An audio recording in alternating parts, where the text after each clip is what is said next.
Hi friends, welcome to Filmy Decoding Studio. நாம் இன்னைக்கு எந்த படத்தோட ரியாக்ஷன் பார்க்க போகிறோம் அப்படின்னா பாகுபலி த எபிக் அப்படின்னு ஒரு படம் வந்து வரப்போகுது. ஆல்ரெடி பாகுபலி 1 and 2 வந்திருந்தது இல்லையா? ஸோ அந்த ரெண்டு படத்தையும் சேர்த்த மாதிரி ஒரு படம்.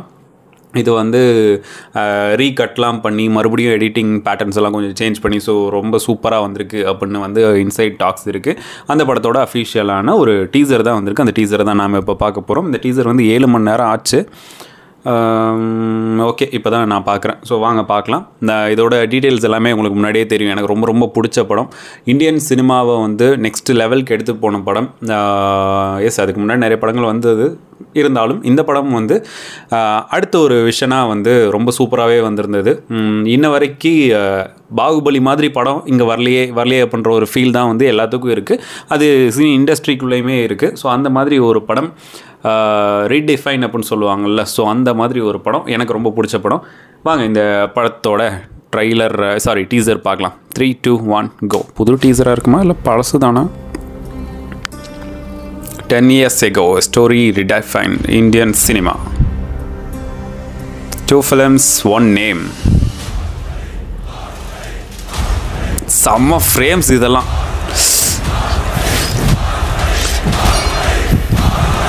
பா, எல்லாமே எப்பிக்கான ஃப்ரேம்ஸ் எடுத்து வச்சுருக்காங்க பாருங்கள். இந்த சீனு இது ஐயோ வேறு லெவலில் இருக்கும். You watched it, you loved it and you love it. Now experience it like never before. Both films.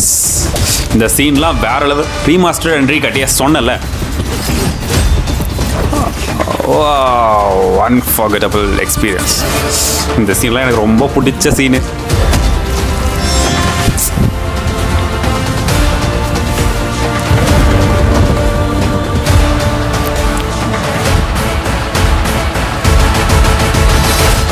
Sama Baahubali the Epic. ஐயோ இந்த சீன்லாம் அப்பா, அது எப்படி யோசிச்சிருப்பாங்க பாருங்களேன். அந்த விஷன் எப்படி வந்திருக்கும். இப்போ நினச்சாலும் ஒரு மாதிரி சில்லாக இருக்குது. கொஞ்சம் யோசிச்சு பார்க்கலாம். அந்த அது பேர் என்னது, இந்த மலையில் ஏறுற சீனாக இருக்கட்டும், இல்லை அந்த லிங்கத்தை எடுத்து கொண்டு போய் அங்கே வைக்கிற சீனாக இருக்கட்டும், எவ்வளோ எப்பிக்காக இருந்தது. ஐயோ வேறு லெவலில் இருந்தது. எனக்கு அந்த சீன்ஸ் எல்லாம் இப்போ வரைக்கும் ஒரு மாதிரி உறுத்திக்கிட்டே இருக்குது. எப்படிலாம் இதெல்லாம் யோசிச்சாங்க அப்படின்ற மாதிரி. அண்ட் அங்கே போயிட்டு அந்த காளை மாடெல்லாம் வர சீனு, அந்த காளை மாட்டு கொம்பில் அந்த என்னது தீ பண்ண வச்சுருக்க சீனெல்லாம் யோசிச்சு கூட பார்க்கல. அந்த மாதிரி வருவான் அப்படின்னு சொல்லிட்டு செம்மையாக இருந்துச்சு. ஸோ எனக்கு இந்த படம் பார்க்கணும் அப்படின்னு வெயிட்டிங். அண்ட் ஐமேக்ஸில் வேறு இந்த படம் வருது அப்படின்னு சொல்கிறாங்க. லாஸ்ட் டைம் மிஸ் பண்ணிட்டேன். ஏதோ ஒரு நார்மல் ஸ்க்ரீனில் தான் பார்த்தேன். ஐமேக்ஸில் வருது அப்படின்றாங்க. பார்க்கலாம். ரிலீஸிங் ஆன் 31st 31 அக்டோபர் மாதம். செப்டம்பர், அக்டோபர், இன்னும் 1 month வேறு கேப் இருக்குது. அதுக்கப்புறம் ட்ரெய்லர் வரும்னு நினைக்கிறேன். அந்த ட்ரெய்லருக்கு அப்புறம் தான் படம் வரும். ஸோ பார்க்கலாம் எப்படி இந்த படம் வந்து வரப்போகுது அப்படின்னு சொல்லிட்டு. ஏன்னா அந்த கதைக்கு வந்து நிறையா டைம் தேவைப்பட்டது. அந்த டைமை வந்து ஃபஸ்ட் பார்ட் அண்ட் செகண்ட் பார்ட்டுன்னு தனித்தனியாக எடுத்திருந்தாங்க. இந்த 2 கதையும் ஒன்றா சேர்த்து ஒரு குறிப்பிட்ட டியூரேஷனுக்குள்ளே தான் கொடுக்கணும். 2 மணி நேரம் இல்லை 3 மணி நேரம், 2 மணி நேரம், 2.5 மணி நேரம் இல்லை 3 மணி நேரத்துக்குள்ளே கொடுக்கலாம். ஸோ எப்படி பண்ணுறாங்க அப்படின்னு பார்க்கலாம்.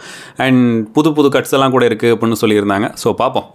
நீங்கள் இந்த படத்துக்கு வெயிட்டிங்காக இல்லையா அப்படின்றத வந்து மறக்காமல் கீழே கமெண்ட் பண்ணுங்கள். ஸோ நெக்ஸ்ட் வீடியோவில் பார்க்கலாம். This is filmi decoding studio. Bye.